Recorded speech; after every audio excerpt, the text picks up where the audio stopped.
Good morning everyone. आज हम actually यहाँ पर किरचॉफ्स के लॉज पढ़ने वाले हैं। ठीक है, आज हम सर्किट्स की कुछ प्रॉब्लम सॉल्व करेंगे। तो हम किरचॉफ्स के लॉज से स्टार्ट करते हैं। अगले चैप्टर में किरचॉफ्स के लॉज काफी इंपॉर्टेंट रहते हैं।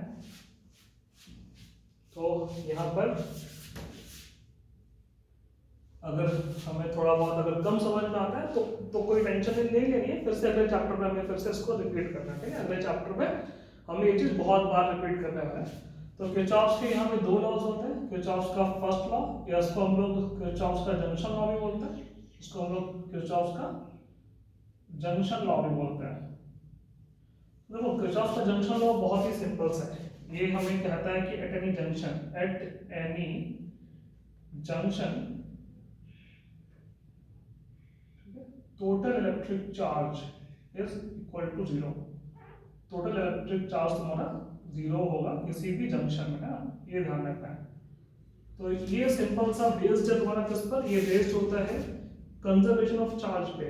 बेस्ड होता है based on conservation of charge. Charge conservation का जो लॉ है वो तो हमेशा ट्रू है। तो ये चार्ज के कंजर्वेशन का अपना बेस्ड है किरचॉफ्स का जंक्शन कि at any junction total electric charge है जीरो। देखो मैं फिगर ड्रॉ करता हूँ। मान लेते हैं कि हमने ये एक सर्किट का ये छोटा सा पार्ट होगा। यहाँ पे पीछे कैपेसिटर लगा, यहाँ पर भी लगा हुआ है। तो दिखा देते हैं कैपेसिटर भी ऐसे मैं मार्क करके दिखा देता हूँ कि फाइनली होना क्या है ना। ये ध्यान रखना है कि ये जो मैंने दिखाया है ये एग्जाम्पल लेके चलता हूँ, और ये जो अपना है ये किसी भी एक सर्किट का पार्ट है। ये ए बी और सी एक बड़े सर्किट में कहीं पर भी यहाँ जुड़े होंगे उसका पार्ट है। इसकी कैपेसिटेंस चले C1 C2 और C3 ले लेते हैं। ठीक है, अब देखो ध्यान से सुनना है कि अपना जंक्शन का लॉ है क्या। तो लेट्स से कि किसी तरह से ए पॉइंट एक सर्किट का पार्ट है। तो हमने देखा कि यहाँ से कहीं से चार्ज आ रहा होगा। ये चार्ज अपना Q अमाउंट ऑफ चार्ज आ रहा होगा ऐसे, या मान लेते हैं कि भाई Q1 अमाउंट ऑफ चार्ज आ रहा होगा, है ना। अब कहीं से भी आ रहा होगा, अभी ये नहीं सोचना है कहाँ से आ रहा है। Q1 अमाउंट ऑफ चार्ज ऐसे आ रहा होगा। तो इस प्लेट पे फिर देखो, अब चार्ज अगर ऐसे आ रहा है तो इसके सामने जो पहली प्लेट आती है वहां पर पॉजिटिव चार्ज होता है, और जो उसके सामने वाली प्लेट थी वहां पर नेगेटिव चार्ज होता है। ये भी ध्यान रखना है। तो चार्ज अगर ऐसे है तो यहाँ पे पॉजिटिव चार्ज आ गया, इसके सामने नेगेटिव इंड्यूस हुआ। ठीक है, तो फिर यहाँ से अपना Q1 चार्ज ये दूर भागना चाहिए ऐसा। फिर ये Q1 चार्ज आगे बढ़ेगा तो यहाँ पे ये आएगा जंक्शन। इसको बोलते हैं हम लोग जंक्शन। इसको हम क्या बोलते हैं? This is our junction. तो किरचॉफ का जंक्शन में क्या होता है कि जंक्शन पे अब चार्ज तुम्हारा डिवाइड होगा। जंक्शन पे क्या होगा? चार्ज अब डिवाइड होगा, वो ध्यान रखना। जंक्शन पे अब चार्ज डिवाइड होगा। तो Q1 चार्ज अगर ऐसा है तो जंक्शन पे वो दो पार्ट में डिवाइड हो जाएगा। मान लेते तो उसका कुछ पार्ट यहाँ पर है ना, इसका ये कुछ पार्ट यहाँ गया, कुछ पार्ट यहाँ गया। ये अलग अलग पार्ट लिखिए कि भाई ये जंक्शन पे ये जो अपना Q1 चार्ज आ रहा है उसका कुछ पार्ट मान लेते हैं यहाँ पर Q2 इस साइड चला गया और Q3 इस साइड चला गया। तो इस वाले जंक्शन पे अब हम इक्वेशन क्या लिख पाएंगे? इक्वेशन ये लिख पाएंगे कि भाई नेट चार्ज तो जीरो है। नेट चार्ज जीरो का मतलब क्या है कि जितना चार्ज अंदर आ रहा है, यहाँ जितना चार्ज अपना जंक्शन की ओर आ रहा है उतना चार्ज अपना जंक्शन से दूर जाना चाहिए। नेट चार्ज जीरो का मतलब क्या है कि जितना चार्ज यहाँ जंक्शन पे आ रहा है उतना चार्ज अपना जंक्शन से दूर जाना चाहिए। इसका मतलब ये सिंपल सा। तो तुम यहाँ पर ये लिख सकते हो कि टोटल चार्ज जो अपना आ रहा है वो सिर्फ हमें Q1 दिख रहा है, और वो इक्वल होगा टोटल चार्ज जो अपना यहाँ पे जा रहा है। तुम ये लिख सकते हो। ये इक्वेशन जो हमने लिख ली इस वाले जंक्शन के लिए, इसी को बोलते हैं किरचॉफ का जंक्शन लॉ। किरचॉफ के जंक्शन लॉ की हेल्प से हम ये इक्वेशन लिख रहे हैं। सिर्फ अभी ये लिख पा रहे हैं ना, ये ध्यान रखना है। सर्किट सॉल्व नहीं हो रहा है, सिर्फ ये इक्वेशन लिख पा रहे हैं कि कोई भी जंक्शन में तुम अगर ये लिख लो तो बेसिकली तुमने किरचॉफ का जंक्शन लॉ अप्लाई करना है। तो यहाँ पे आगे क्या होगा कि Q2 चार्ज जा रहा है तो यहाँ पे पॉजिटिव और यहाँ पे नेगेटिव, और Q2 फिर आगे कहीं निकल जाएगा। ठीक है, और Q3 अगर ऐसे जा रहा है तो ये पॉजिटिव ये नेगेटिव और ये आगे कहीं निकल जाएगा Q3। ये ध्यान रखना। तो ये इक्वेशन लिखना ही किरचॉफ का जंक्शन लॉ बेसिकली अप्लाई करना है कि किसी भी जंक्शन पे टोटल चार्ज अपना जीरो है।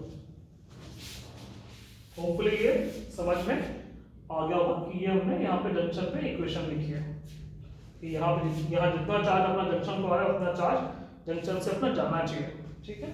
तो इसके ऊपर अगर मैं एक छोटी सी प्रॉब्लम सॉल्व करूं, बहुत ही आसान सी प्रॉब्लम। लेट्स से कि मैंने यही एक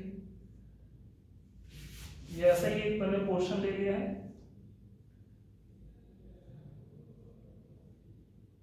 ये किसी भी एक जो सर्किट है उसका पोर्शन हो सकता है। मान लेते हैं कि मुझे इस पॉइंट पे पोटेंशियल मुझे गिवन है, ये हमारा 10 वोल्ट।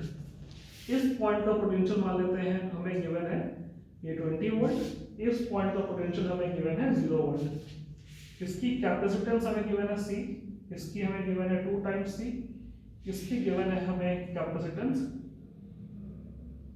उसकी ले लेते हैं, मान लेते हैं कि हमने इसकी कैपेसिटेंस ले ली है 6C ले लेते हैं ना। ये सबकी हमें कैपेसिटेंस ऐसे गिवन है। मैं पूछूं कि बताओ कि ये जो जंक्शन है यहाँ पर, इस पॉइंट P का क्या होगा पोटेंशियल ना, इसका क्या होगा, मान लेते इसका पोटेंशियल मैंने V लिया तो इसकी वैल्यू क्या होगी ना। हमें इस फिगर में यहाँ पे बताना है पोटेंशियल ऑफ पॉइंट P। जैसे ये आसान सी प्रॉब्लम सॉल्व करनी है, पोटेंशियल ऑफ पॉइंट P ये सॉल्व करना है हमें कि इसका सिंबल V लिया तो इसकी वैल्यू क्या होगी, है ना। ये कैसे सॉल्व करते हैं, तो पहले इसको नोट करो, है ना। यहाँ पे फिर मैं तुम्हें दिखाता हूँ कि ये हम कैसे सॉल्व करते हैं किरचॉफ के जंक्शन लॉ से।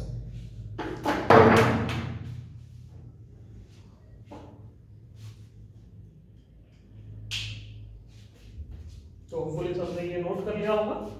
तो देखो मैं यहाँ पे किरचॉफ का जंक्शन लॉ अप्लाई करके प्रॉब्लम को सॉल्व करने वाला हूँ। तो इसमें देखो तुम्हें क्या क्या बातें ध्यान रखनी है। तुम्हें ये बात ध्यान रखनी कि एक पॉजिटिव चार्ज जो होता है वो हमेशा फ्लो करता है from high potential to low potential, है ना। पॉजिटिव चार्ज फ्लो करता है तुम्हारा हाई पोटेंशियल से लो पोटेंशियल, ये ध्यान रखना है। मतलब कि अगर किसी भी कैपेसिटर के लिए मैंने एक चार्ज अगर ऐसे दिखाया है, देखो इसके आगे मैंने कोई साइन नहीं लिखा तो मैं पॉजिटिव चार्ज ही दिखा रहा हूँ। एक चार्ज ऐसे दिखा तो ये प्लेट पॉजिटिव हो जाएगी, ये प्लेट नेगेटिव हो जाएगी, और यहाँ पर ये चार्ज ऐसे है ना। ये ध्यान रखना है कि ऐसे हम लोग मार्क करते हैं। तो अगर चार्ज ये ऐसे जा रहा है तो बेसिकली ये पॉइंट मेरा हाई पोटेंशियल पे होगा और ये पार्ट अपना लो पोटेंशियल पे होगा। ये पॉइंट हाई पे है, ये पॉइंट लो पे, क्योंकि अपना चार्ज हाई से लो की ओर मूव करता है, ठीक है। ये अपना लो पोटेंशियल वाला पॉइंट होगा, ठीक है। अगर मैं ऐसे मार्किंग की है, और जब ऐसे मार्किंग की है, इसकी कैपेसिटेंस अगर C है तो कोई पूछे कि इन दोनों पॉइंट्स के अक्रॉस का डिफरेंस क्या होगा वोल्टेज का, ये हाई है ये लो है, तो VA माइनस VB, जिसको हम लोग ये भी बोल सकते हैं, क्या बोल सकते हैं, V क्या है मेरा पोटेंशियल ऑफ दी कैपेसिटर, ये भी बोल सकते हैं, वो मेरा होगा तुम्हारा Q/C से, ऐसे निकाल सकते हैं, ऐसे निकाल सकते हैं V Q/C से। ये हमें अपने दिमाग में रखना है ना। ये तो अपनी बेसिक सी चीज है ना, जो चीज हम लोग ऑलरेडी पढ़ चुके हैं स्टार्टिंग में। सबसे पहले जब हमने स्टार्ट किया था यहाँ पर कैपेसिटर, नहीं तो फिर से ध्यान रखना है कि ये अपने दिमाग में हमेशा रहना चाहिए, इसको अपने दिमाग में हमेशा रखना है। अगर नेगेटिव चार्ज होता है तो वो लो टू हाई फ्लो करता है, लेकिन मैंने तुम लोगों को बताया था कि मैं हमेशा पॉजिटिव चार्ज ही लेके चलूंगा, ठीक है। प्रॉब्लम सॉल्विंग के लिए मैं नेगेटिव चार्ज की बात ही नहीं करूंगा। तो देखो कैसे सॉल्व करने वाले हैं। तो देखो यहाँ पर अब कहीं पर भी प्रॉब्लम में चार्ज की मार्किंग नहीं की है। अगर प्रॉब्लम में कभी भी चार्ज की मार्किंग नहीं की होती है तो वो चॉइस तुम्हारी है। चार्ज की मार्किंग नहीं की है तो वो चॉइस क्या है, तुम्हारी है, ठीक है। तुम यहाँ जैसे मर्जी हो वैसे चार्ज मार्क कर सकते हो। तो जैसे ही चार्ज की चॉइस अपनी हो जाती है तो होता है मैं कैसे करता हूँ, मैं क्या बोलता हूँ, मैं ये P पॉइंट से ऐसे हर डायरेक्शन में चार्ज निकाल देता हूँ। क्या कभी रियलिटी में ऐसा हो सकता है क्या कि एक पॉइंट से सारा चार्ज अपना निकल रहा, नहीं हो सकता है, क्योंकि जंक्शन में नेट चार्ज 0 होना चाहिए, मतलब कि जितना चार्ज आना चाहिए उतना चार्ज बाहर जाना चाहिए। तो एक रास्ते से तो चार्ज आना चाहिए और एक रास्ते से तो चार्ज बाहर जाना चाहिए। लेकिन हम अगर मार्किंग हमें करनी है तो हमें पूरी फ्रीडम है, आंसर ऑटोमेटिक अपने आप को सही कर लेगा। आंसर ऑटोमेटिक सही करने का मतलब क्या है कि आंसर में अगर मैंने चार्ज के डायरेक्शन ऐसे, फ्लो के डायरेक्शन ऐसे ले ली है, तो इसमें से कोई ना कोई एक पार्ट अपना नेगेटिव आ जाएगा, ठीक है। उसकी वैल्यू क्या आएगी, नेगेटिव आएगी, ठीक है। वो भी देखो मैं दिखा देता हूँ। तो मैंने चार्ज की मार्किंग ऐसे कर ली कि यहाँ पे Q1 जा रहा है, यहाँ Q2 जा रहा है, यहाँ Q3 जा रहा है। तो यहाँ पर Q1 ऐसे स्टोर हो जाएगा, यहाँ पर ये Q2 जो है यहाँ पर वो ऐसे स्टोर हो जाएगा, और यहाँ पर जब Q3 लिया तो ये Q3 पहली प्लेट, देखो चार्ज की डायरेक्शन में पहली प्लेट पॉजिटिव दूसरी नेगेटिव है, Q3 ऐसे स्टोर हो जाएगा। तो अगर P पॉइंट पे मैं क्या अप्लाई करूं, जंक्शन का लॉ अप्लाई करूं, तो अप्लाइंग किरचॉफ्स जंक्शन लॉ, है ना, एट P पॉइंट पे जंक्शन लॉ अप्लाई करूं, तो हमने सिर्फ और सिर्फ यहाँ पे जाने वाला चार्ज लिया, आने वाला चार्ज तो लिया नहीं, तो टोटल जाने वाला charge is equal to total आने वाला चार्ज कितना है, 0 है, ठीक है। तो किरचॉफ का जंक्शन लॉ बस मैंने ये लिख दिया इस वाले केस में, अगर मैंने फिगर ऐसा किया Q1 + Q2 + Q3 क्या हो गया, 0 हो गया।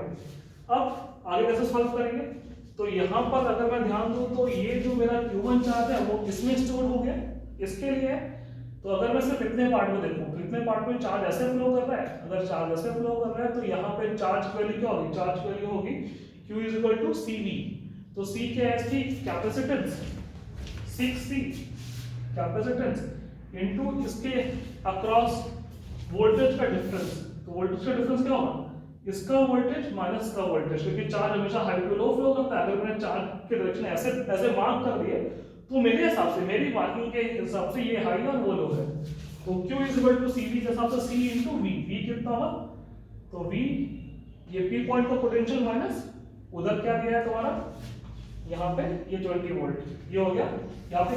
अब Q1 की वैल्यू, Q2 क्या लिखेंगे, इस Q2 को लिखेंगे हम लोग Q = CV। तो इसकी कैपेसिटेंस क्या दी है, हमें C दी है तो C लिख दिया, और इसके अक्रॉस का वोल्टेज का डिफरेंस, चार्ज मैंने ऐसे मार्क किया है तो ये हाई ये लो, तो V - 10 लिखने वाला है, क्या लिखने वाला है, V - ये 10 लिखने वाला है। प्लस थर्ड के लिए, तो थर्ड के देखो ध्यान से, चार्ज मैंने ऐसे फ्लो कराया है तो इसके लिए लिखना है हमें, ये Q3 लिखना है, तो Q3 = CV।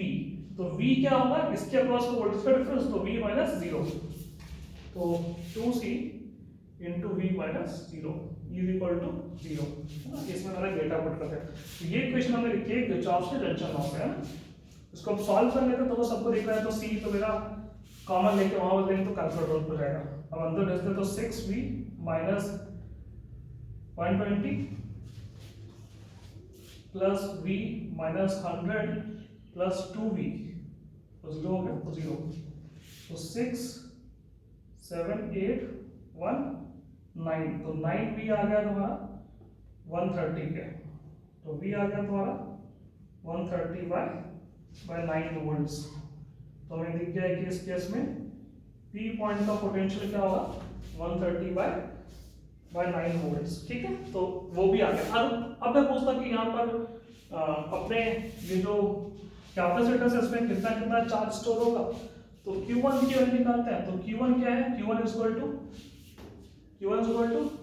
वही C1 भी, तो उसकी कैपेसिटेंस ये C × V। V क्या लिखोगे, तो V लिखोगे तो ये लिखा है V - ये 20, तो 130/9 - 20, तो ये आ गया हमारा 6C × 9 2 18 180/9। तो यहां से हमने क्या देखा कि आंसर ये नेगेटिव आने वाले हैं, और ये कितना है हमारा 50/9।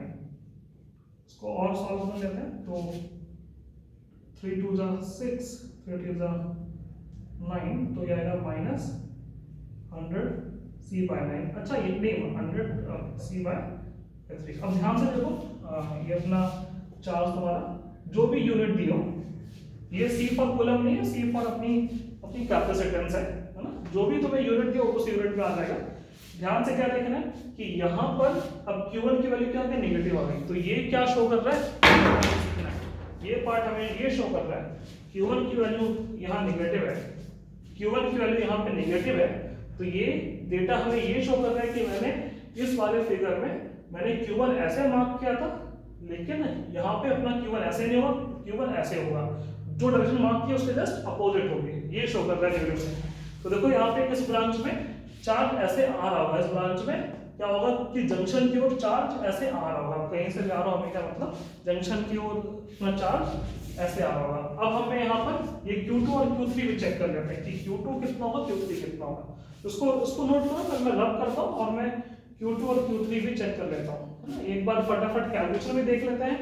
Q1 लिखा है इसका कैपिटल C × V, Q2 लिखा है C × V Q3 लिखा है C इंटू वी, C से C कट गया तो 6V, ये 120 V माइनस 10 2V, तो 6 7 8 1 19 130 130 बाय 9। और Q1 क्या लिखा, तो CV का फॉर्मूला था, तो इसकी इफेक्टिव जो मैं दिए यहाँ पर कैपेसिटेंस तो 6C, और B क्या 130 बाय 9 माइनस ये 29 2 जा 18 तो 180, तो ये बचेगा ना 50, वो भी माइनस 50 माइनस 50 3 टू 6 6 यहाँ 9 5 टू 10 तो 100 C बाय 3। तो ये सब कुछ है ना करेक्ट है। तो यहाँ पे चार्ज यहाँ नेगेटिव साइन क्या शो कर रहा है कि जो हमने मार्किंग की भाई वो हमने गलत की है, वो मार्किंग तुम्हारी जस्ट उसके अपोजिट होनी चाहिए। तो देखो इसलिए मैं बोल रहा था कि मार्किंग की चॉइस अपनी है, तुम जो मर्जी हो वो मार्किंग ले सकते हो। अब देखो यहाँ पे मैं अब Q2 फाइंड करके दिखाता हूँ। Q2 फाइंड करता हूँ, देखो Q2 फाइंड करते हैं तो वहां पर Q2 क्या होगा, C इंटू V, V का मतलब क्या है, V माइनस ये 10, V माइनस ये 10 होगा, तो C इंटू 130 माइनस ये 90 एलसीएम लिया, ये तो आंसर अपना पॉजिटिव आने वाला दिख रहा है मैं, तो कितना है तुम्हारा 40 C बाय 9, ठीक है, ये आएगा था 40 C बाय 9।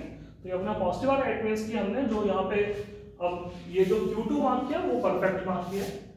और Q3 निकालते हैं, Q3 कितना होगा CV, तो C इंटू V, V कितना है 130, जो भी V लिख रहे हैं जो हमने मार्क किया उसके हिसाब से लिखना है। V क्या होता है, हायर माइनस लोअर, ठीक है, तो 130 माइनस 9 और ये 0, तो ये अपना आ जाएगा फिर सॉल्व करने पर 260 C बाय 9, ये भी पॉजिटिव आ रहा है, इट मींस की जो हमने मार्क किया वो सही किया। देखो अब इससे क्या हुआ, ध्यान से देखते हैं इससे क्या हुआ, इससे हमने फिगर स्टार्टिंग में अपनी मर्जी से मार्क किया था, लेकिन अगर कोई पूछे कि भाई करेक्ट मार्किंग क्या होगा, तो आंसर हमें ये करेक्ट मार्किंग भी बता देगा, आंसर हमें करेक्ट मार्किंग भी बता देगा, ठीक है। तो सोच के देखो, रोक के देखो वीडियो, सोच के देखो कि इसकी करेक्ट मार्किंग क्या होगी फिगर की, है ना। जल्दी से देखो यहाँ पर आगे बढ़ता है।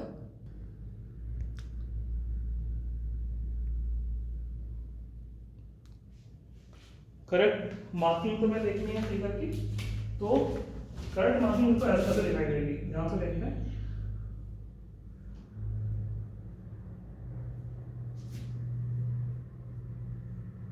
ये तो ये तुम्हारा 20 वोल्ट है, ये 0 वोल्ट है, और ये अपना 10 वोल्ट है। तो उसमें मैंने Q1 ऐसे लिखा था पर Q1 नेगेटिव आ रहा है, तो ये Q1 रियलिटी में ऐसे आ रहा होगा, और Q2 और Q3 तो मेरे सही आ रहा है, पॉजिटिव आ रहा है, तो Q2 की मार्किंग ऐसे लिखा है, तो Q2 ऐसे रहेगा और Q3 ऐसे रहेगा, ठीक है। तो भाई ऐसा रहेगा, तो ये पॉजिटिव नेगेटिव, ये पॉजिटिव नेगेटिव और ये पॉजिटिव नेगेटिव, ऐसा है ना। अगर ये करेक्ट मार्किंग है तो यहाँ से तुम्हारा ये भी वैलिड होना चाहिए कि भाई अब ये जो यहाँ पर अपना Q1 आया है जो, वो इन दोनों के सम के इक्वल आना चाहिए।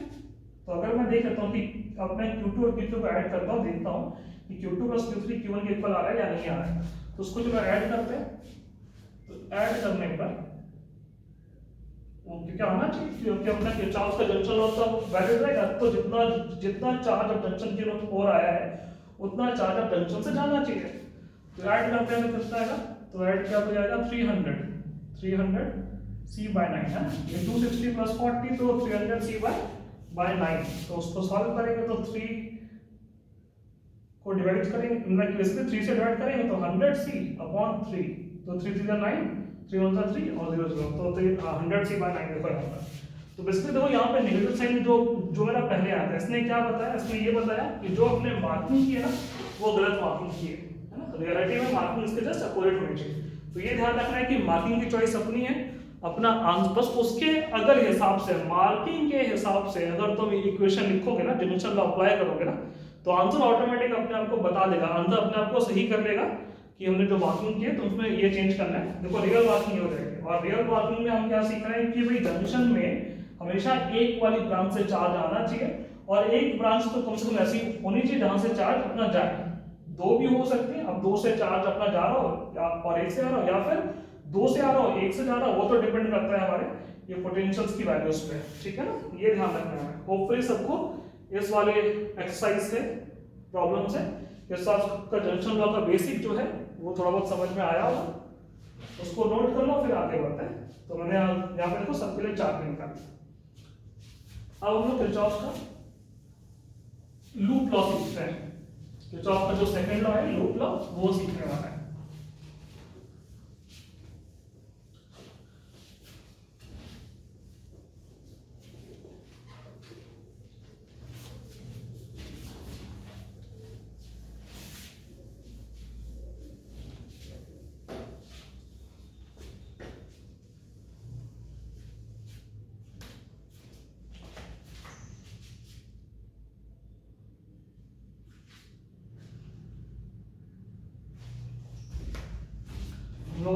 किरचॉफ का लूप लॉ सेकंड लॉ सीखने वाले हैं।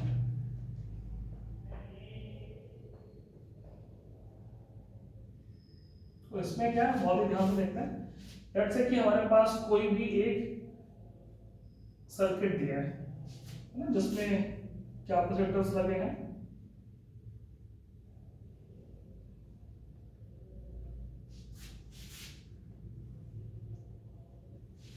एक सर्किट दिया है, आसान सा सर्किट है। वैसे इस सर्किट को सॉल्व करने के लिए लूप लॉ की तो जरूरत है नहीं, ऐसे डायरेक्टली सॉल्व कर सकता हूं, लेकिन प्रैक्टिस के लिए किरचॉफ का लूप लॉ है क्या, तो मैं आसान सा सर्किट दे रहा हूं, ठीक है। मुश्किल करने में मुश्किल भी कर सकता हूं, पर अभी आसान सा लूप लॉ अप्लाई करना सीखते हैं। तो जैसे ये सर्किट है, सर्किट में कोई एक सेल होगा और बहुत सारे अपने यहाँ पर कैपेसिटर्स होंगे।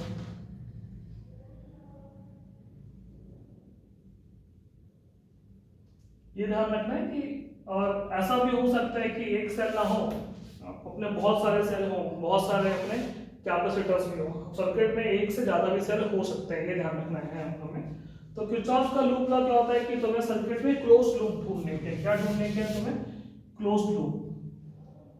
और एक जो क्लोज लूप होगा, है ना, किसी भी क्लोज लूप में किरचॉफ ने ये बताया कि इन एनी क्लोज लूप, किसी भी क्लोज लूप में, मैं यहाँ पे लॉ लिख रहा हूँ, तो टोटल पोटेंशियल का डिफरेंस है वो 0 आना चाहिए।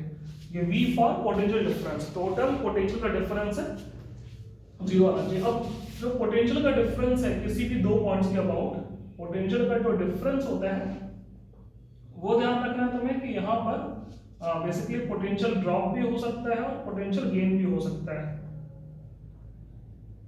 पोटेंशियल ड्रॉप भी हो सकता है, पोटेंशियल गेन भी हो सकता है।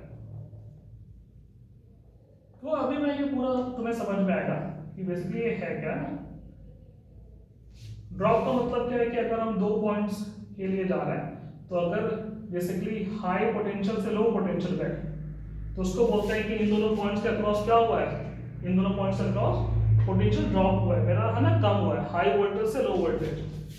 गेन का मतलब क्या होता है कि अगर दो पॉइंट्स हैं, अगर मैं लो से हाई की ओर जा रहा हूँ, मैं अगर लो से हाई की ओर जा रहा हूँ, लो पोटेंशियल से हाई की ओर जा रहा हूँ, तो बेसिकली क्या हुआ है, तुम्हारा पोटेंशियल गेन हुआ है। वापस आता है कि लो से हाई की ओर जा रहा है तो हमने गेन किया है पोटेंशियल में, और अगर लोग हाई से लो की ओर जा रहे हैं तो हमने ड्रॉप किया है, ठीक है। लो से हाई की ओर जा रहे हैं, लो से हाई की ओर जा रहे हैं तो हमने गेन किया है पोटेंशियल पे, और हाई से लो की ओर जा रहे हैं तो हमारा ड्रॉप हुआ है पोटेंशियल में।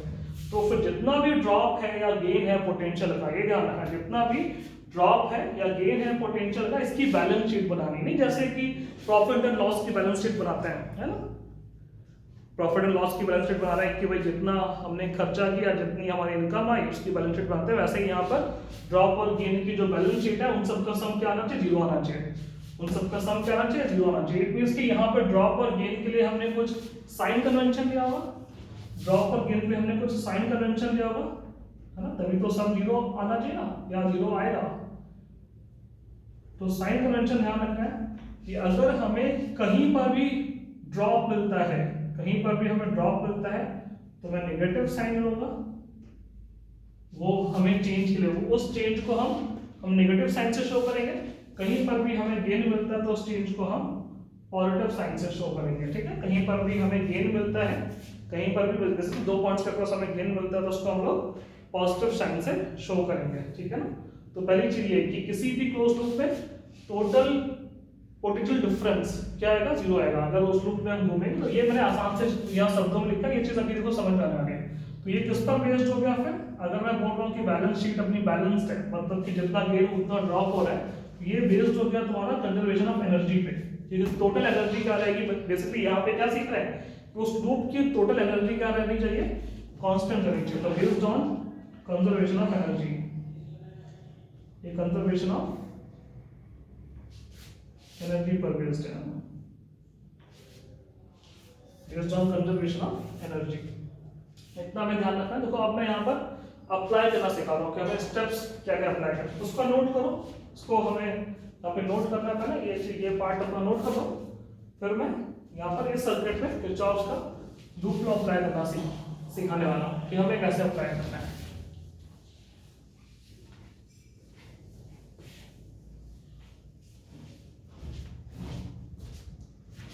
तो किरचॉफ का लूप लॉ अगर अप्लाई करना है,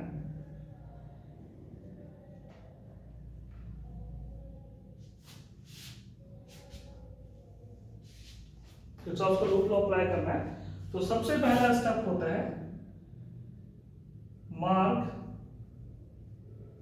इलेक्ट्रिक चार्ज, है ना, इलेक्ट्रिक चार्ज की मार्किंग करनी है।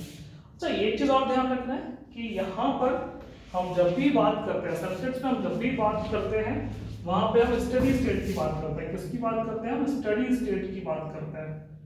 स्टडी स्टेट का मतलब क्या होता है, वो ऐसी स्टेट की हमारा कैपेसिटर जब फुली चार्ज हो गया है, उसमें हम ड्यूरिंग चार्जिंग, अपनी चार्जिंग अब जब हो रही है ना, उसकी बात नहीं कर रहे हैं। कभी हम चार्ज ऐसे दिखा जरूर रहे हैं, पर वो जो भी हम चार्ज मार्क कर रहे हैं वो तुम्हारा उस कैपेसिटर पे अपना कंप्लीट चार्ज है, फुल चार्ज है, वो ध्यान रखना है। ड्यूरिंग चार्जिंग वाला प्रोसेस की बात नहीं कर रहे हैं हम हमेशा स्टडी स्टेट की बात कर रहे हैं। उसको बोलते हैं स्टडी स्टेट कि हमारे सर्किट्स में जो भी लगे हैं यहाँ पे कैपेसिटर्स, वो तुम्हारे फुली चार्ज है।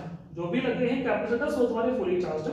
पहला स्टेप क्या है कि मार्क इलेक्ट्रिक चार्ज। तो इलेक्ट्रिक चार्ज को मार्क करना है, तो वो क्या है कि जैसे ही अगर यहाँ पर एक सेल लगा है तो कोई दिक्कत नहीं है। अगर दो सेल लगे, मान लेते हैं कि दो सेल लगे हैं, मान लेते हैं कि यहाँ पर भी एक सेल लगा हुआ, चलो ये ले ही लेता हूँ मैं ना, प्रोसेस को फोकस कर लेते हैं। यहाँ पर भी एक सेल लगा हुआ, दो सेल लगे हैं, ठीक है, दो सेल अगर लगे हैं तो भी कोई दिक्कत नहीं है। तुम्हें क्या करना है, तुम्हें दोनों में से कोई भी एक सेल जो तुम्हारा फेवरेट हो, जो भी तुम्हें अच्छा लगे ना, वहां से तुम्हें शुरू करना है। जैसे मान लो कि मैं यहाँ V1 से शुरू कर रहा हूँ, तो मैंने सोचा कि चलो मैंने V1 से ये Q चार्ज निकाला, इस सेल से Q चार्ज निकाला, तो ये Q चार्ज अब ऐसा जाएगा, ये Q चार्ज देखो यहाँ से यहाँ तक एक ही है, एक ही वायर है, तो ये एक ही Q चार्ज अब कहीं पर भी डिवाइड नहीं होगा। तो ये Q चार्ज यहाँ से यहाँ तक जाएगा ऐसे, ये भी Q जाएगा और ये Q जाएगा यहाँ पे, ये तुम्हारा जंक्शन आ गया। ये तुम्हारा क्या आ गया, जंक्शन आ गया।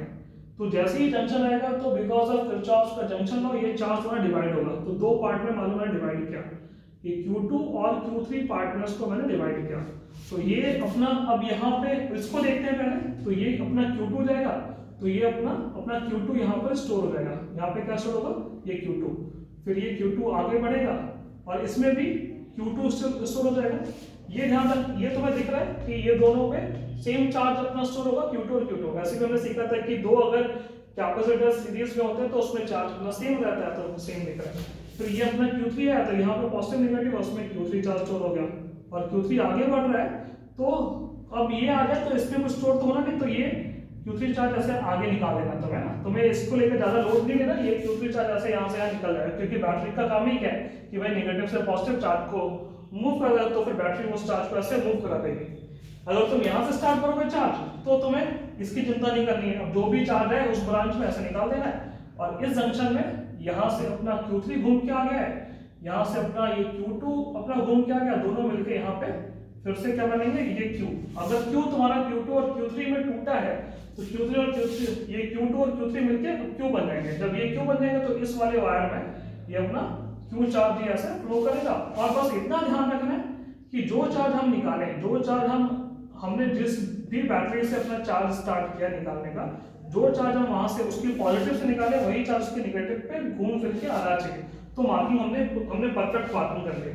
तो इस मार्किंग के हिसाब से C2 में यहाँ Q2 अपना चार्ज स्टोर हुआ है, C3 में अपना Q2 स्टोर हुआ है, और C1 में अपना Q3 स्टोर हुआ है, इस मार्किंग के हिसाब से। और इस मार्किंग के हिसाब से एक इक्वेशन हमें मिल गई, अकॉर्डिंग टू किरचॉफ्स का जंक्शन लॉ। इस वाले जंक्शन पे हमें मिल गया है इक्वेशन कि Q तुम्हारा किसके इक्वल आना चाहिए, Q2 प्लस Q3 के, Q तुम्हारा Q2 प्लस Q3 के इक्वल आना चाहिए। तुम्हारा जंक्शन लॉ से हमने इक्वेशन लिख दी है। ठीक है, तो पहला स्टेप क्या है कि मार्क इलेक्ट्रिक चार्ज। तो सर्किट में हमने इलेक्ट्रिक चार्ज से मार्क कर देना है। अगर दो बैटरीज है तो तुम्हारी चॉइस है कि तुम इससे शुरू करना चाहो या इससे शुरू करना चाहो, इसमें कोई फर्क अब नहीं पड़ता है। तो तुम जिससे भी शुरू करो, मार्किंग ऐसे करनी जैसे मैंने ये अच्छे से कर दिया। सेकंड क्या है, सेकंड है तुम्हारा सेलेक्ट लूप। सेकंड क्या है तुम्हारा, ये लूप सेलेक्ट करना है। लूप का मतलब क्या होता है, ये बेसिकली क्लोज लूप सेलेक्ट करना है। एक है ना, लूप लिख रहा हूं तो क्लोज लूप ही होगा, ऑटोमेटिक वही चीज है, क्लोज लूप होगा। तो क्लोज लूप सेलेक्ट करना है। तो लूप का मतलब क्या है कि जैसे कि अगर मैं यहां से शुरू करूं तो फिर घूम फिर के मुझे यहीं पे आना है, लेकिन कोई भी पाथ को रिपीट नहीं करना। मतलब कि मैं इस वाले वायर पे ऐसे मूव करूं और वापस मैं इसी वायर से आता हूं, ऐसा नहीं करना है कि इस वाले वायर पे मैं ऐसे चल रहा हूं और यहाँ पे पहुंचने का मैं वापस ऐसे आ जाऊं और बोलूं कि देखो ये तो सर हमारा लूप है। ये लूप नहीं है। लूप में कोई भी पार्ट अपना से रिपीट नहीं होना चाहिए। ठीक है, पहली चीज है कि कोई भी पार्ट अपना से रिपीट नहीं होना चाहिए, हम जिसमें भी चले। तो लूप क्या होगा फिर, देखो लूप क्या होगा, तो यहाँ पे मैं तुम्हें दिखाता हूँ। यहाँ पर मेरे मुझे बेसिकली 3 लूप दिख रहे हैं। कितने लूप दिख रहे हैं, 3 लूप दिख रहे हैं। तो एक लूप क्या है, जैसे मैं यहाँ से स्टार्ट करूँ और ऐसे चलूँ, ऐसे चलूँ, ऐसे चलूँ, फिर ऐसा चलूँ, ऐसा चलूँ, फिर ऐसा चलो, ऐसा चलो, ऐसा चलो और ऐसा चलो, ये एक लूप हो गया। ये तुम्हारा एक लूप हो गया। ठीक है, ये ऐसे जा रहा हूं तो ये हमारा एक लूप हो गया। होपफुली सबको ये दिख रहा होगा, ये एक क्लोज लूप है। फिर अगर मैं ऐसे जाऊं तो ये भी एक क्लोज लूप है। देखो यहां पर ये भी एक हमारा क्लोज लूप है ना, ये देखो ये, इसमें हम किसी भी वायर पे वापस नहीं चल रहा है ना, एक ही बार देखो यहाँ पे रिपीट हो रहा है वापस है। ये भी क्लोज लूप है। तो ये सेकंड लूप हो गया। एक लूप में अगर यहाँ से स्टार्ट करूँ तो मैं ऐसे ऐसे जा सकता हूँ। तो तुम्हें कोई भी लूप लेना है। तो यहाँ पे तुम्हें कितने लूप दिख रहे हैं, यहाँ पर टोटल तुम्हें 3 लूप दिख रहे हैं। तो तुम्हें पहले चूज करना है कि तुम्हें किस लूप पे लगाना है। तो मैंने मान लिया कि मैं इस लूप पे लगाऊंगा, इस लूप पे लगाऊंगा। ये मान लिया कि ये लूप है मेरा A B C D है ना। तो मैंने यहाँ पर जो लूप मैंने सिलेक्ट किया है अप्लाई करने के लिए, वो मैंने सिलेक्ट किया है ABCD लूप किया है ना, ये अपने प्रॉब्लम को अप्लाई करने के लिए। तो यहाँ पर तो वैसे 3 लूप है, तो तुम तो यहाँ पे कई बार क्या होता है कि तुम्हें यहाँ पर हर लूप को सिलेक्ट करना पड़ जाता है ना, वो डिपेंड करता है कि अननोन कितने हैं। ये ध्यान रखना, लूप का मतलब क्या है कि तुमने अगर एक लूप अगर यहाँ पे ढूंढ लिया, लूप का मतलब क्या है कि इक्वेशंस। लूप का मतलब क्या है, इक्वेशंस। जितने लूप्स तुम अगर तुम यहाँ पे देख लोगे, ढूंढ लोगे, मार्क कर लोगे, उसका मतलब है कि हमारे पास उतनी इक्वेशंस है। और इक्वेशंस क्यों चाहिए, अननोन्स के लिए। अगर 2 अननोन्स है तो 2 इक्वेशंस चाहिए। ठीक है, अगर 3 अननोन्स हैं तो हमें 3 इक्वेशन चाहिए, ऐसे हमें पता है। तो लूप का मतलब अपने दिमाग में रखना है, loop means equation, loop means equation. ठीक है, लूप खोजने का मतलब क्या, मार्क करने का मतलब क्या है कि हमें इक्वेशंस मिल रही हैं, और जितनी इक्वेशंस मिलेंगी हम प्रॉब्लम्स को हम उतने अननोन को सॉल्व कर पाएंगे। इसलिए ये ध्यान रखना है। तो बेसिकली मैं ये लूप सेलेक्ट कर रहा हूँ। फिर लूप एक बार सेलेक्ट हो गया तो थर्ड चीज क्या है जो तुम्हें ध्यान रखनी है, वो तुम्हें ध्यान रखना है मार्क स्टार्टिंग पॉइंट, कि तुम लूप में कैसे चलोगे। Mark starting point. ठीक है, तो तुम्हें लूप में स्टार्ट कहां से करना है वो तुम्हारा मार्किंग करनी है, वो चॉइस तुम्हारी है। मैं बताऊं अपनी चॉइस बताऊं कि अगर मेरे सिलेक्टेड लूप में अगर एक सेल आता है, अगर मान लेते हैं एक सेल आता है मेरे सिलेक्टेड लूप में, एक सेल आता है, तो मैं सेल की नेगेटिव प्लेट की जस्ट पीछे से स्टार्टिंग पॉइंट मार्क करता हूं। ये स्टार जो मार्क किया है ये मेरा स्टार्टिंग पॉइंट है, कि मैं अपने इस लूप में इस पॉइंट से स्टार्ट करूंगा ना। ये मेरी चॉइस है ना, ये अपने दिमाग में मैं ऐसे करता हूँ। ठीक है, वो सबकी अपनी भी चॉइस हो सकती है, तुम्हारी फ्रीडम है, ऐसा कुछ है नहीं। तो मार्क स्टार्टिंग पॉइंट तो मैं ऐसे मार्क करूंगा कि मैं क्या करता हूँ कि अगर लूप में सेल आता है तो उस सेल की नेगेटिव प्लेट से स्टार्ट करता हूँ। अगर लूप में अगर 2 सेल आ रहा है तो उन दोनों में से अब मैं किसी भी एक प्लेट के नेगेटिव वाले से स्टार्ट कर देता हूँ, है ना। और फिर इसमें स्टार्टिंग पॉइंट मार्क कर लिया तो इसमें फिर होता है कि, है ना, सेलेक्ट रोटेशन, वही सेंस ऑफ रोटेशन, मतलब कि तुम लूप में अब घूमना कैसे चाहोगे, क्योंकि तुम्हें अब क्लोज लूप में ऐसे घूमना है तो तुम्हें घूमना कैसे है, तो सेंस ऑफ रोटेशन तुम्हें सेलेक्ट करना है बेसिकली। यहाँ पे मैं बात कर रहा हूँ क्लॉकवाइज और एंटी क्लॉकवाइज की।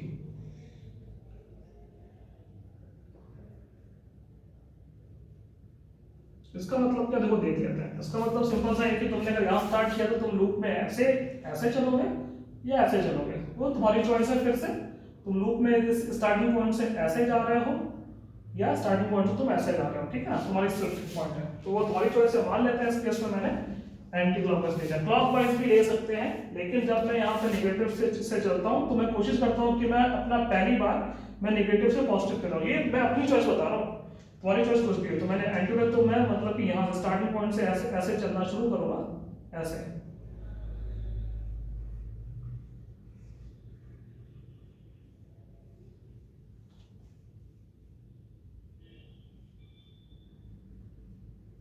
ठीक है, तो कोई यहाँ पर ऐसे घूम फिर के वापस आ गया। ये देखो, ये जो मैंने डार्क दिखाया है ना, ऐसे ऐसे मैं चलना शुरू करूँगा, ठीक है।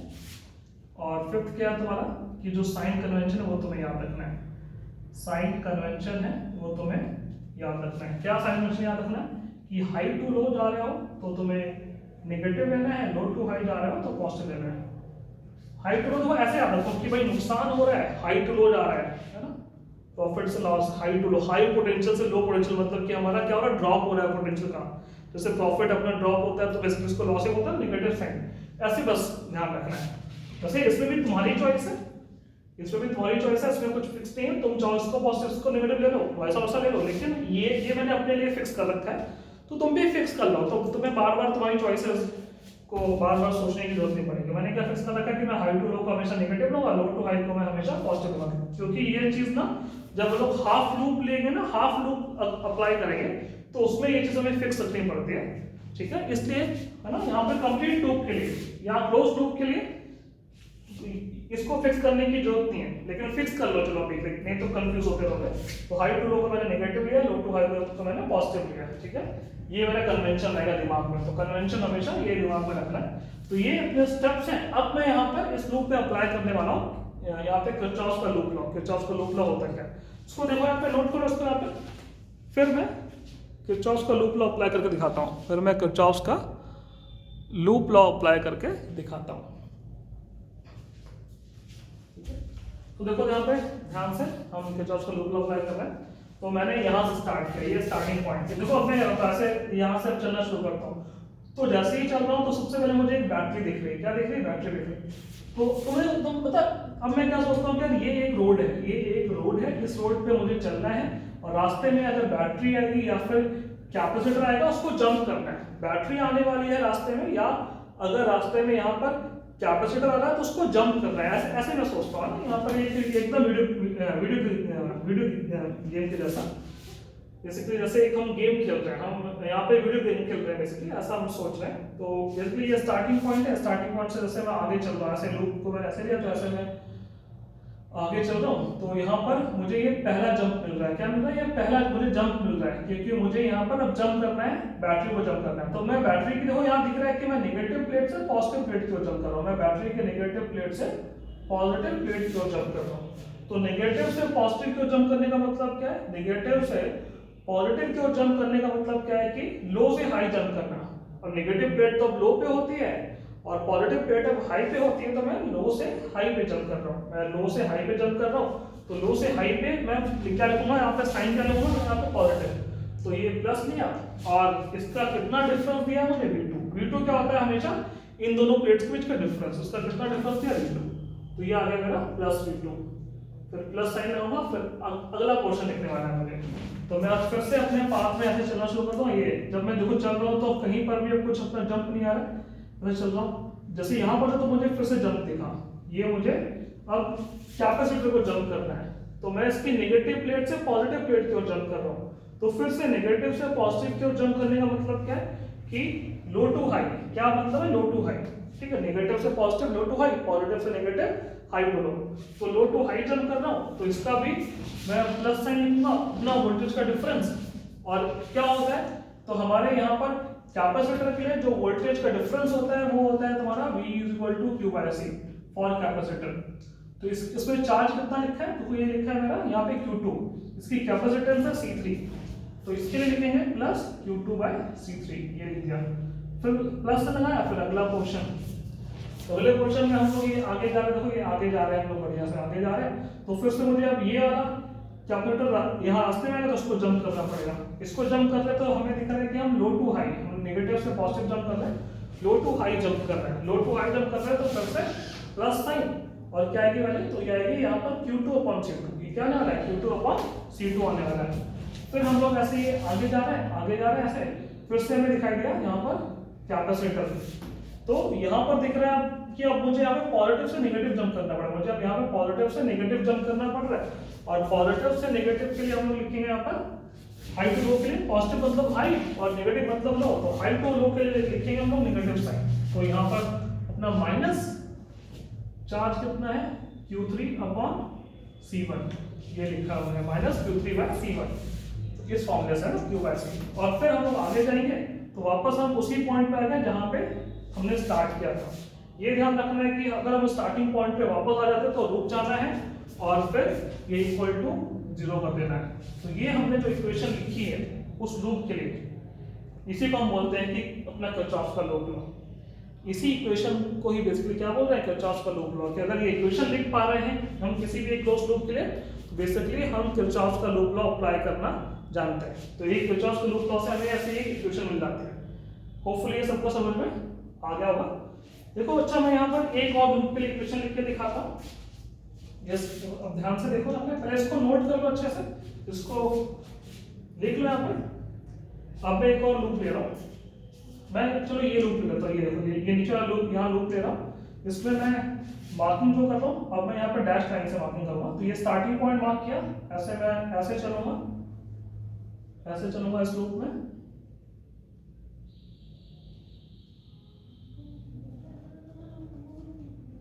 और मैं वापस आ जाऊंगा, ठीक है।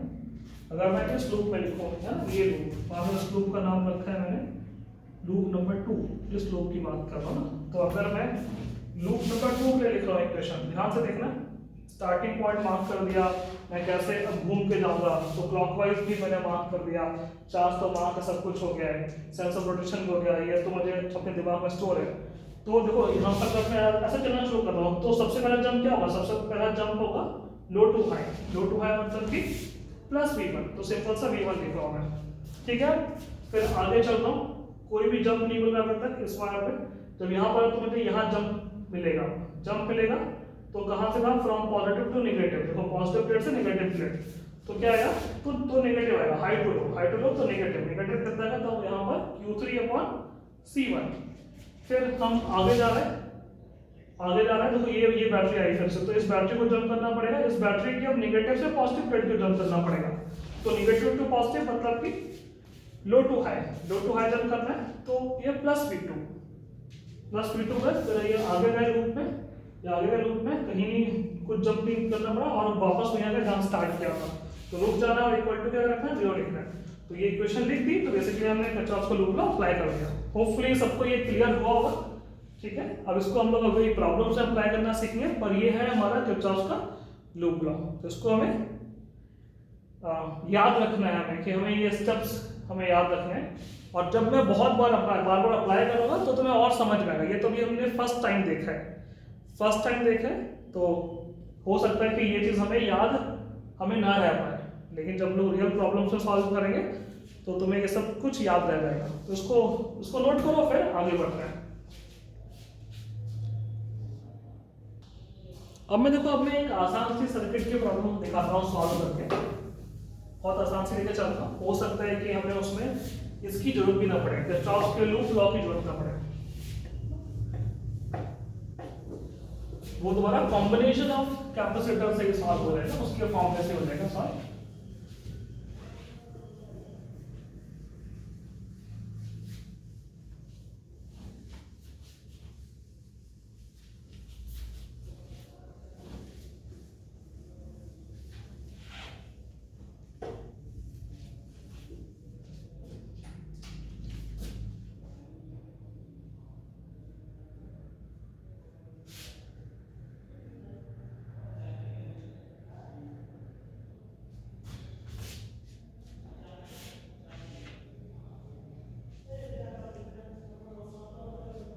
ये सर्किट दिया है तुम्हें, इसमें तुम्हें ये 20 वोल्ट दिया है,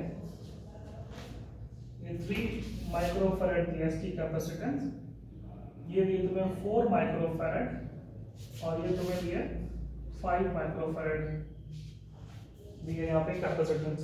तुमसे कोई पूछे कि 3 माइक्रोफैरड वाले में कितना चार्ज स्टोर होगा, 4 माइक्रोफैरड वाले में कितना चार्ज स्टोर होगा,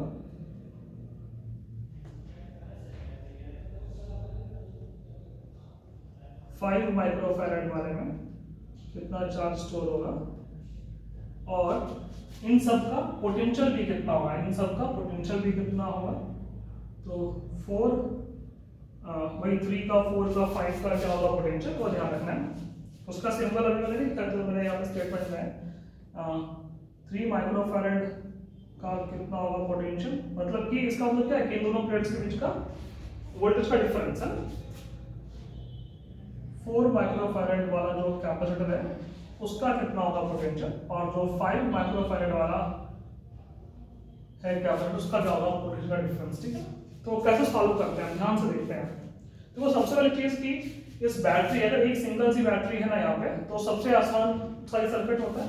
इस बैटरी के इफेक्टिव, इस बैटरी के अक्रॉस इफेक्टिव कैपेसिटेंस निकाल सकते हैं क्या, पहले तो ये सोचना है। अगर एक ही बैटरी है तो प्रॉब्लम आसान इसलिए हो जाती है क्योंकि इसके अक्रॉस हम इफेक्टिव कैपेसिटेंस निकाल सकते हैं, तो निकाल सकते हैं ना। इस बैटरी का अगर तुम ये दो टर्मिनल्स देखो, इनको देखो तो इसके अक्रॉस ये दोनों तुम्हारे पहले अपने पैरेलल में होंगे, फिर जब ये एक बन जाएगा तो ये दोनों तुम्हारे सीरीज में होंगे ना, तो इसके अक्रॉस हम लोग सी इफेक्टिव निकाल सकते हैं। इस पूरे सर्किट का हम सी इफेक्टिव निकाल सकते हैं।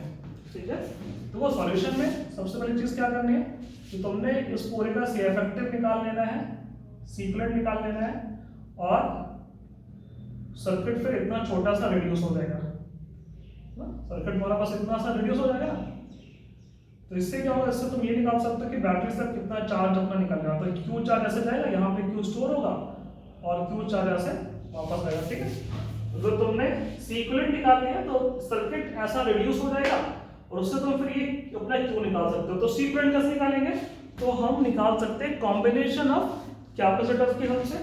ये दोनों पहले अपने पैरेलल में, तो वो आ गया तुम्हारा 7 माइक्रोफैरड, फिर 7 और ये 5 हो जाएंगे सीरीज में। तो 1/7 plus 1/5 is equal to 1/C equivalent. तो सॉल्व करने पर ये आएगा 5 प्लस 7 अपॉन 7 5 35। तो C इक्विवेलेंट कितना है ना, तो उसको उल्टा करना पड़ेगा, तो 35 अपॉन 12 माइक्रोफैरड, ये आएगा C इक्विवेलेंट। यहाँ पर अगर एक बार हमें C इक्विवेलेंट में लिख दिया, देखो 35/12 माइक्रोफैरड मिल गया, C इक्विवेलेंट मिल गया, तो हम फाइंड कर सकते हैं Q। अब Q फाइंड कर सकते हैं, Q कितना होगा, तो Q is equal to CV, तो C इक्विवेलेंट इनटू V। अब V वोल्ट की बैटरी लगी तो उसके पास V ही रहेगा पोटेंशियल, तो C इक्विवेलेंट इनटू V। तो C इक्विवेलेंट क्या होगा, तो यहाँ पर देखो ध्यान दो, तो 35 अपॉन 12 इनटू V, V कितना है, ये 20 है। इसको सॉल्व करेंगे तो 4 3 12 4 5 20, ठीक है, 5 6 15 नहीं 5 5 25, 2 कैरी, 5 6 15 17, 175/3 माइक्रो कूलम। तो हमने ये निकाल लिया है कि इस बैटरी से टोटल चार्ज अपना कितना निकलेगा, इसके लिए 175/3 माइक्रो कूलम। तो होपफुली इतना समझ में आया पहले कि हमने पहले ये निकाल लिया कि बैटरी से कितना चार्ज निकलेगा, लेकिन हमें तो निकालना है कि ये अलग अलग पे चार्ज निकालना है कितना स्टोर होगा। तो देखो अलग अलग के लिए पर हमें ये पूरा सर्किट चाहिए होगा, ठीक है, तो जिससे कि हम चार्ज की मार्किंग कर पाए। अब मार्किंग कैसे करोगे, तो तुमने बैटरी से ये क्यू चार्ज निकालना है, क्यू चार्ज की वैल्यू मुझे पता है, ये क्यू चार्ज अब ऐसे जाएगा, यहाँ पे जाएगा तुमने क्यू चार्ज, तो क्यू चार्ज अब यहाँ पे दो पार्ट में डिवाइड हो जाएगा, दो पार्ट में डिवाइड हो जाएगा। मान लो कि इसको Q1 और Q2 में डिवाइड कर दिया, इसको मैंने Q1 और Q2 में डिवाइड कर दिया, तो यहाँ पे मेरा अब Q1 चार्ज स्टोर हुआ है और यहाँ पे मेरा अब Q2 चार्ज स्टोर हुआ है। तो ये Q1 आगे जाना है, ये Q2 आगे जाना है, और दोनों मिलकर यहाँ बन जाएंगे ये Q1 प्लस Q2 Q बन जाएंगे, ठीक है। अगर Q दो पार्ट में डिवाइड हुआ तो ये Q दो पार्ट में फिर से ये मतलब कि ये दोनों तुम्हारे मिलकर अपने Q बन जाने हैं। ये Q पार्ट, ये Q चार्ज आगे जाएगा तो यहाँ प्लस और माइनस, यहाँ पे Q चार्ज स्टोर होगा और ये Q फिर ऐसे वापस आ जाएगा। तो ये मार्किंग कर दी हमने किरचॉफ के जंक्शन लॉ की हेल्प से। अब देखो यहाँ पे लूप की जरूरत क्यों नहीं है, वो मैं बताता हूँ। लूप लॉ की जरूरत क्यों नहीं, क्योंकि ये सर्किट बहुत आसानी से, देखो इतना पार्ट तो हमने बहुत आसानी से सॉल्व कर लिया, ये पार्ट हमने सॉल्व कर लिया है यहाँ पे कॉम्बिनेशन ऑफ कैपेसिटर वाले टॉपिक से, और ये पार्ट सॉल्व कर लिया सिंपल सा Q equal to CV equation. अगर एक ही लूप है तो Q equal to CV equation से सब ये पार्ट सॉल्व कर लिया है। तो देखो अगर मैंने ये मार्किंग कर दी तो तुम्हें तुरंत यहाँ पे स्ट्राइक कर जाएगा कि 5 माइक्रोफैराड है, 5 माइक्रोफैराड है, तो अपना यहाँ पे Q चार्ज स्टोर हो रहा है। तो 5 माइक्रोफैराड का चार्ज कितना है Q, और Q की वैल्यू कितनी है 175/3 माइक्रोकूलम। ये तो सबको समझ में आया। इसका आंसर कितना होगा, इसका आंसर होगा 175/3 माइक्रोकूलम। ये तो तुरंत आ गया समझ में, ठीक है। तो ये तो सबसे पहले ही निकल आता है, कैसे निकल रहा है वो होपफुली सबको यहाँ क्लियर हो रहा होगा। अच्छा हम लोग यहाँ पर ये भी निकाल सकते हैं कि इसके लिए V कितना होगा, V कितना होगा, क्योंकि अगर मैंने इसका चार्ज पता कर लिया, ये Q की वैल्यू मुझे पता है, तो उसके लिए V कितना होगा, V होता है Q/C। V का फॉर्मूला क्या होता है Q/C। इसकी C की वैल्यू कितनी है 5 है, और Q कितना है 175/3, तो 175/3/5। तो सॉल्व करने पर आएगा तुम्हारा 5 3 15 5 और 25/3, तो ये आएगा 35/3 वोल्ट। ये कितना है 35/3 वोल्ट। तो ये भी पता चल गया ना, इसके तो डेटा हमें पता चल गया। अब आगे बढ़ते हैं। अब आगे ध्यान से देखो, आगे ध्यान से क्या देखना है, ये दोनों तुम्हारे पैरेलल में है ना, इन दोनों पॉइंट्स पे ये दोनों पैरेलल में। और हमने क्या सीखा है, हमने ये सीखा था कॉम्बिनेशन ऑफ कैपेसिटर्स में, हमने ये सीखा है कि अगर पैरेलल में कैपेसिटर्स होते हैं, अगर पैरेलल में कैपेसिटर्स होते हैं तो उनके लिए V सेम होता है, उनके लिए V क्या होता है, सेम होता है। तो जो इसका V होगा वही इसका V होगा। अच्छा अब ये V अब कितना होगा ये भी निकाल सकते हैं कि अगर ये बैटरी का टोटल वोल्टेज अपना 20 वोल्ट है, तो 20 वोल्ट में है ना, इसको 35/3 वोल्ट अगर दे दिया बैटरी ने, तो इस और इन यहाँ पे इन दोनों का सेम है, तो इसके अक्रॉस जो अपना V होगा वो कितना होगा, वो होगा बैटरी का टोटल V और अपना माइनस इसका V। क्योंकि हमने ये भी सीखा था कि ये जो V होता है और इसका मैंने V1 लिया है और इसका V2 लिया है, तो V equal to V1 plus V2 होता है। ये भी हमने प्रूव किया था सीरीज कॉम्बिनेशन में कि V क्या होता है, V होता है V1, इसके अक्रॉस का वोल्टेज का डिफरेंस V1 और प्लस V2। और ये मान लो कि ये हमने ये निकाल लिया है, तो अगर मैं यहाँ 20 में से ये माइनस कर दूं तो इसके अक्रॉस का वोल्टेज का डिफरेंस आ जाएगा, यहाँ पर वो निकालते हैं, इसके अक्रॉस का वोल्टेज का डिफरेंस मैं यहाँ निकालता हूँ, इसके अक्रॉस आने वाला है 20 माइनस इसके अक्रॉस कितना है 35/3, तो ये आएगा 3 to the 6, तो 60 माइनस 35/3, तो ये आएगा तुम्हारा 5, तो ये 25/3 वोल्ट्स। और ये 25/3 वोल्ट्स ना इसके लिए भी होगा, इसके लिए भी होगा, ये दोनों के लिए होगा, ये ध्यान रखना है, ये दोनों के लिए होगा। तो उस लॉजिक से अगर मैं वहां पे उस लॉजिक से ये लिखूं कि सॉरी यहाँ पर ये दोनों के लिए अगर होगा तो इससे हमें ये भी मिल गया और ये भी मिल गया। क्या मिल गया कि 3 माइक्रोफैराड का V जो है वो 25/3 वोल्ट है, और 4 माइक्रोफैराड का जो V है वो 25/3 वोल्ट है। ठीक है, ये दोनों के देखो यहाँ दोनों के लिए हमें V मिल गया, ये समझ में आया। अब इससे हम लोग यहाँ पर उनका चार्ज भी निकाल सकते हैं। चार्ज कैसे निकाल सकते हैं, अगर C पता है V पता है तो Q निकाल सकते हो। तो यहाँ पर ये मेरा Q1 होगा, उसकी कैपेसिटेंस C इनटू उसका पोटेंशियल तो V 25/3। सॉल्व करने पर 25 4 से 100, तो 100/3 माइक्रोकूलम। ठीक है, और Q2 कितना होगा, Q2 कितना होगा, तो उसका C तो 3 इनटू उसका भी तो फिर से 25/3 है, तो 25 75/3 माइक्रोकूलम। ठीक है, तो ऐसे सॉल्व कर सकते हैं। इसमें वो इसके लिए बहुत सारे बुक्स में ऐसे है ना फॉर्मूले, ऐसे टाइप के लिए फॉर्मूले भी बना के दे देते हैं कि तो उसको रट लो, लेकिन वही चीज़ है कि फॉर्मूले तो हमें याद रहेंगे नहीं, तो तुम्हें ये प्रोसेस पूरा याद रहना चाहिए। प्रोसेस जो है यही तुम्हारा हर बार हर टाइप के अपने सर्किट्स में एप्लीकेबल होगा। जैसे जैसे अपने सर्किट्स यहाँ डिफिकल्ट होते जाएंगे तो हम डायरेक्ट नहीं कर पाएंगे, फिर हमें यहाँ पे किरचॉफ का लूप लॉ लगाना पड़ेगा ये अननोन्स को फाइंड करने के लिए, Q1 और Q2 को फाइंड करने के लिए, अननोन्स को फाइंड करने के लिए। तो ये एक तरीके से मैंने भी दिखाया है सॉल्व करके कि अपना ये फर्स्ट टाइम हमें समझ में आ जाएगा ना, पहली बार हमें समझ में आ जाए कि हम कैसे सॉल्व करते हैं सर्किट्स। तो ऐसे तो हम बहुत और भी आगे सॉल्व करते रहेंगे। तो होपफुली ये सबको समझ में आया। तो आज के लिए इतना ही, बाकी हम लोग अगली क्लास में ही सॉल्व करेंगे।